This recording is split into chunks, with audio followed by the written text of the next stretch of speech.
we presented at the UN. So we're going to move along to Rohany for her to speak on her experience also at the UN, but on the Khmer Rouge tribunals. And let me pull up your slides. First of all, I would like to thank Kalila Burley for being our voice at the United Nations. And this is actually a good segue into my part of the presentation, as I would also like to go into some of the rights of the Champa communities presently in Cambodia and having the ability now, 40 years later, to be able to voice their opinions and their perspectives of what had occurred 40 years ago. On this slide, before I became an attorney, I was a law student, and I was selected to participate as a law student at the ECC, which stands for Extraordinary Chambers of Courts of Cambodia. So you can understand why they had to shorten it. It's pretty long. This is the courthouse at the ECC in Phnom Penh. This is actually one of the compound, and that's the courthouse from the building where I had worked. There you go. This was in 2009. I was assigned to the Office of the Co-Investigating Judges, and at that time, we were just on case number 1 against the alleged perpetrator, they also known as Brother Dutch. And at that time, it was just during the evidentiary phase, so we were just working on basically parsing through hundreds and hundreds of field investigative reports, and my work included just proposing parts of the factual sections of the proposed order as part of the indictment against Brother Dutch. So I was able to work with a lot of other law students who also had the same similar goal to advocate for the rights of the persecuted during the Khmer Rouge regime. And this brought me to a better understanding of some of the stories that I heard as a child, listening to some of the stories told by my mother, and actually put into perspective a story. It made the stories more real. And I enjoyed it professionally and personally, because I used this opportunity to sort of get involved further as part of my advocacy work. While I was there in Cambodia, I took it a step further and actually went to some of the grounds that were in the field investigative report. For example, in that kind of center picture, that was considered, it's called the S21 prison, which was formerly a school.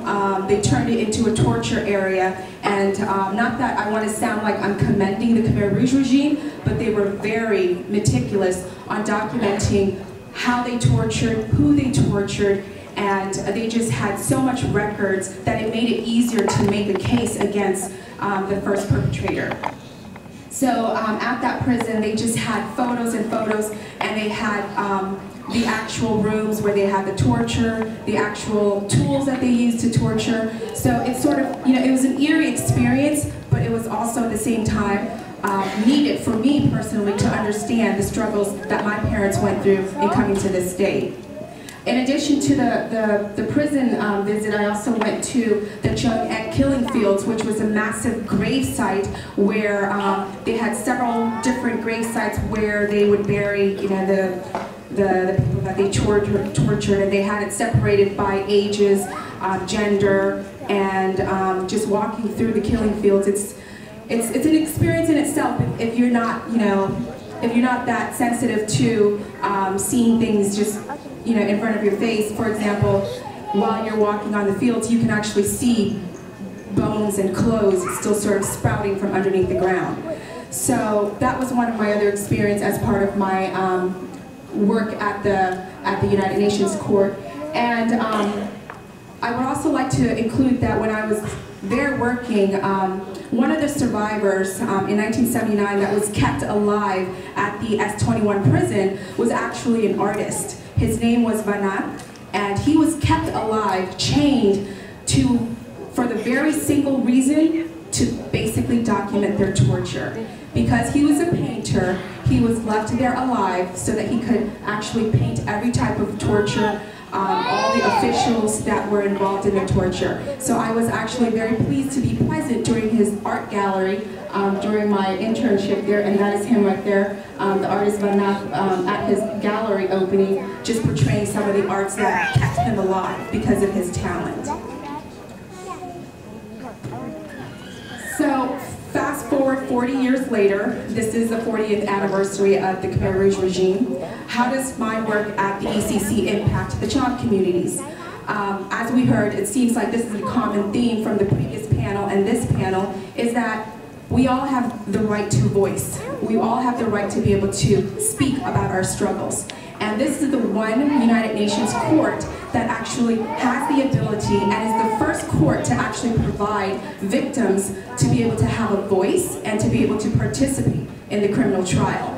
So there's 2 units at the courthouse involved in allowing people to come and be a part of the trial. The Victim Support Service and excuse me, I forgot the other name. It's the civil unit, which allows people to come and be a part of the trial by providing their experience as a witness and be offered reparations. We spoke earlier in the first panel about some reparations going on. Well, currently there are about a dozen reparation projects right now that the ECC has started, and the reparation projects are basically to address and amend some of the situations that have occurred to families that were the result of the persecutions. So this actually gives the opportunity to our Champa communities in all over Cambodia and in Vietnam to actually come forward and actually speak about their experience. And they actually do tours. They have study tours at the compound for students to come over and actually experience and be a part of the trial and see a trial conducted against these alleged perpetrators. And you have community members and leaders come forward and talk about, this is what happened to me, I want my voice heard. And this United Nations courthouse is the avenue and forum for them to be able to do so. And that makes me proud to be here, because this conference in itself, being named Regenerating Champa, is allowing us to be able to become a part of this advocacy, to have that right to voice our opinion.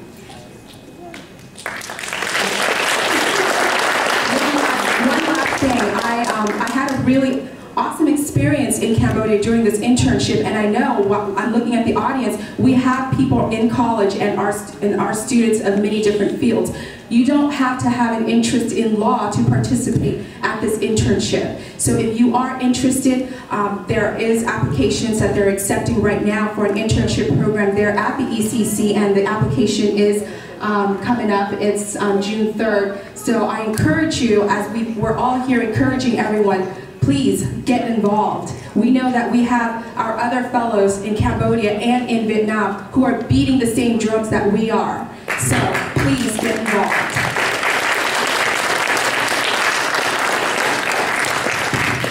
Thanks, Rohany, for that powerful presentation. And we're going to move along to Yasmin. I'm going to pull up her slides in a second.